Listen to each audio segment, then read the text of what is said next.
You've made this gesture today. Maybe this morning before an important conversation, maybe while waiting for results, maybe when you told someone fingers crossed and curled your own at the same time, because that's just how it feels. Maybe right now, one hand in your pocket, two fingers twisted together, and you didn't even notice you did it. It's the most common gesture on the planet, known in every country, made by kids who can't talk yet, and old people who've forgotten a lot of other things. It doesn't need an explanation. It doesn't need words. Two fingers crossed, and everyone gets it. But here's the thing, you have no idea what you're actually doing, because this gesture isn't just a wish for good luck. It's a pagan ritual for warding off evil spirits, over 1,000 years old, and in its original form, you couldn't do it alone. Today, we're going straight to the roots, from Celtic villages where two people linked fingers to form a protective knot, to Christianity, which flipped the meaning of the gesture in the opposite direction, to the dark layer that almost nobody knows. Crossing your fingers behind your back when you lie, that's not a kid's game.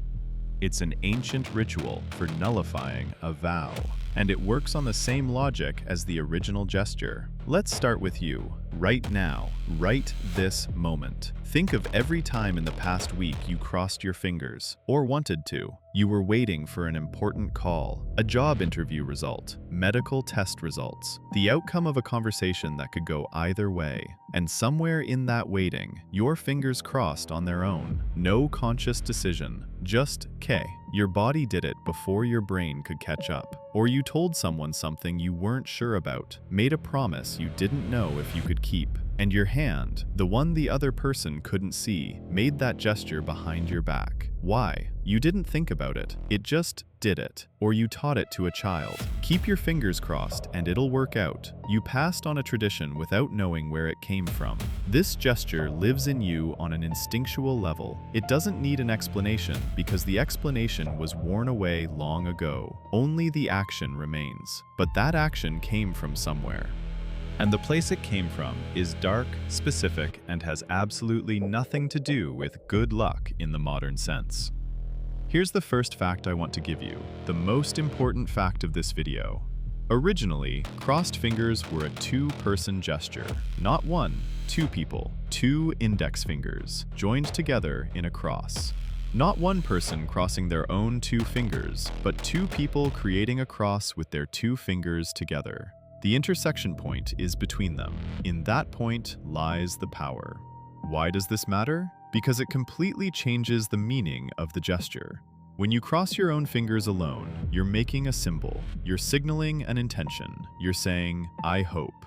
When two people joined fingers together, they were creating an object, a physical knot, a point where two forces intersected, which, in Celtic magic, had a specific protective property. It's the difference between a drawing of a lock and an actual lock. And here's where it came from. Celtic tradition, prehistoric Europe, long before Christianity. In the Celtic worldview, the world wasn't split into physical and supernatural. It was one space, just with different layers. And those layers overlapped. In certain places, at certain times, under certain conditions, the boundary between worlds thinned, and something unwanted could come through. Evil spirits, beings that feed on luck, health, life force. They become especially active during moments of transition, when something important is at stake, when the outcome is uncertain, when a person is vulnerable. It was in those moments that protection was needed. Not constant protection, but targeted, here and now, for that specific moment. And that protection was in the intersection. The cross, not the Christian cross, but just the shape of two lines crossing, was one of the most ancient protective symbols in prehistoric Europe. The point where two lines intersect, that's a point of balance. A point where forces neutralize each other. A point that an evil spirit cannot pass, because there's no direction there, no entrance, no exit, only the intersection. Two people would cross their index fingers, creating that point between them. Physically, literally. It was an act of trust and shared protection. You couldn't do it alone. You needed another person, someone you trusted enough to join forces with in a moment of vulnerability. Imagine what that meant in a small Celtic village. Before an important event, a hunt, a childbirth, a long journey, two people would cross their fingers. It wasn't just a gesture, it was a pact. I'm with you. We create protection together. No evil spirit will pass through what we've created between us. You cross your fingers alone when you're waiting for test results. Your distant ancestor did it with another person before going somewhere they might not return from. One gesture, 1,000 years, a completely different meaning.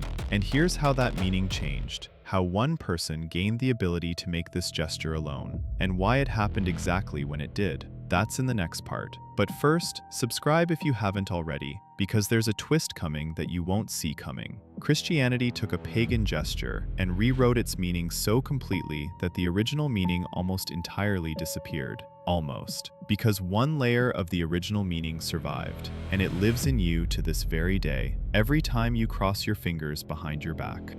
Christianity didn't come to Europe as a blank slate. It came into a world where thousands of years of traditions, rituals, gestures, and symbols already existed. And it did something very clever. It didn't destroy those traditions, it rewrote them. It took a pagan holiday and placed a Christian one on top of it. It took a sacred site and built a church on it. It took a pagan symbol and gave it a new explanation. That's exactly what happened with crossed fingers. The cross, the shape of two intersecting lines, was already a sacred symbol long before Christianity. We talked about that. The Celts used it as a protective knot. Other traditions as a symbol of balance, as the point where heaven and earth meet, the world of the living and the world of the dead. When Christianity spread across Europe, the cross gained a new meaning, the most powerful meaning possible in the Christian worldview. The cross of Christ, the instrument of redemption, the symbol of victory over death and darkness. And here's what happened to the gesture. Early Christians lived under persecution. In Rome, in various parts of Europe, professing Christianity was dangerous.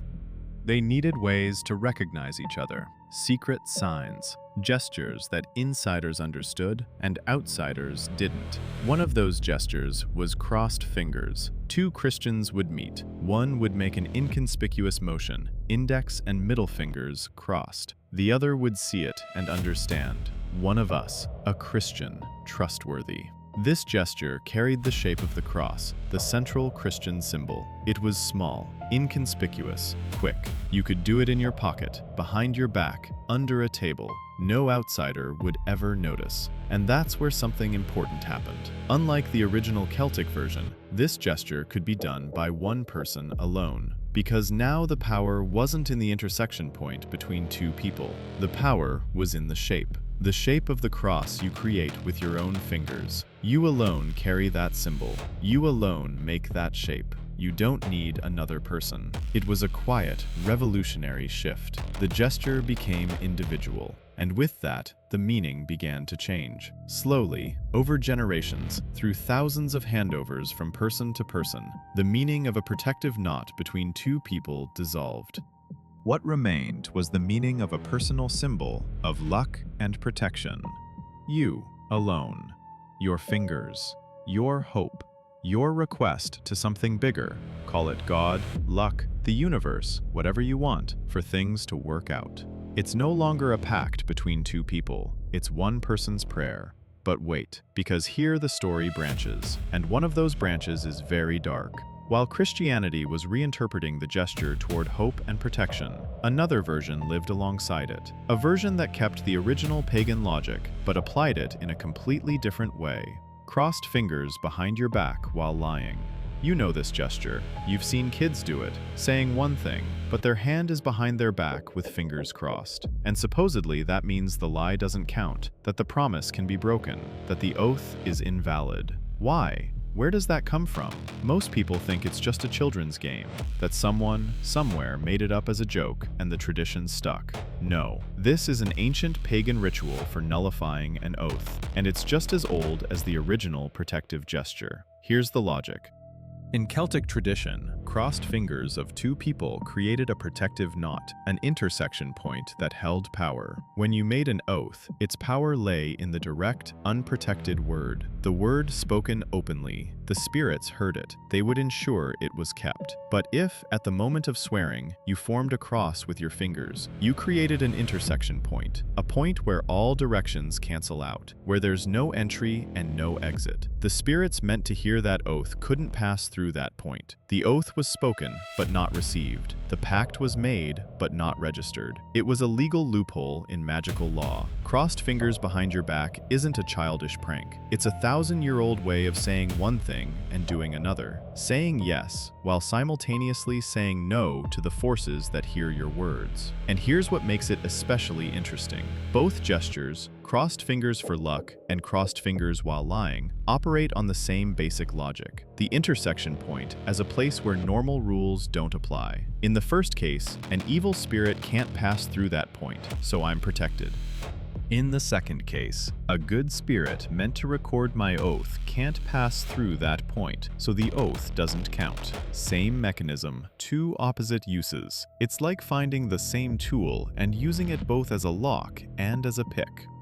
Subscribe if you haven't already, because in the final part, we're coming back to you, to what exactly you do every time you cross your fingers, and to the question I want to ask you directly: do you do it for luck or for something else? Because the answer says more about you than you think. And right there, something about medieval courts, about how judges started demanding that witnesses keep their hands visible while taking an oath, precisely because everyone knew about crossed fingers, and how that tradition survived all the way to modern courts, in the form of the rule requiring you to place your hand on the Bible with an open palm facing up. A 1,000-year-old pagan gesture changed the procedure of justice. More on that in a moment.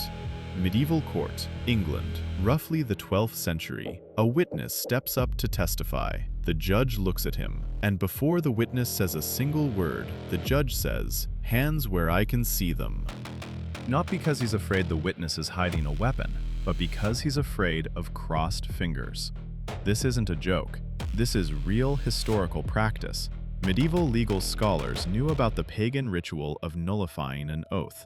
They knew a person could swear an oath and at the same time secretly make a cross with their fingers behind their back, under the table, in the folds of their clothes, and the oath, in their own belief, would be invalid. So, hands in sight, palms open, fingers straight. This is exactly where the tradition of placing your hand on the Bible during an oath comes from. Not just as a symbolic gesture, but as a physical impossibility. You can't keep your hand on a holy book and cross your fingers at the same time. An open palm on the Bible, that's the antidote to crossed fingers. One pagan gesture changed legal procedure for centuries, and its echo still resonates in courtrooms today. Now, back to you. You make this gesture in two completely different situations, and I want you to stop for a second and think about which ones. The first situation, you're hoping. Something important is being decided without your control. The outcome is unknown. The result is in someone else's hands, or in fate's, and you cross your fingers because it's the only thing you can do in that moment.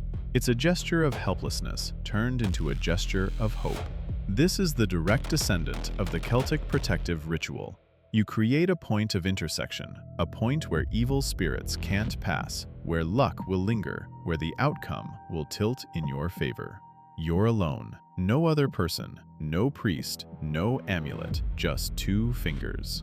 The second situation, you're not telling the whole truth, or you're promising something you're not sure about, or you're agreeing to something that, deep down, you object to.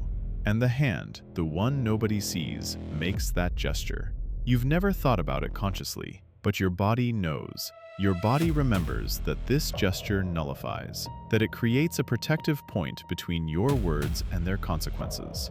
This is the direct descendant of the pagan ritual of nullifying an oath. 1,000 years, and the logic is exactly the same. You carry two ancient rituals in your body at the same time, one for protection, one for freeing yourself from obligation, and both live in the same gesture. That's astonishing. Now, about how this gesture spread across the world. Because crossed fingers aren't just a European tradition. Today, it's a global gesture. And the story of its globalization is the story of how culture spreads faster than understanding. British colonists brought this gesture to North America. American pop culture, film, TV, music spread it across the globe in the 20th century. Today, crossed fingers are known in Japan, Brazil, Nigeria, India. But in these cultures, the gesture arrived without its history, without its Celtic roots, without its Christian reinterpretation, without medieval courts and open palms on Bibles. It arrived simply as a gesture, as a symbol of hope and good luck, light, universal, understood without words. And people embraced it because the idea needs no explanation. Hope that things will work out. It doesn't require cultural context, it just requires being human. That's the secret to this gesture's virality. It shed its roots and became universal precisely because its core meaning, hope, is one of the most fundamental human states. You hope, you cross your fingers. No explanation needed, no translation needed. But beneath that simplicity lies 1,000 years of very specific, very dark history.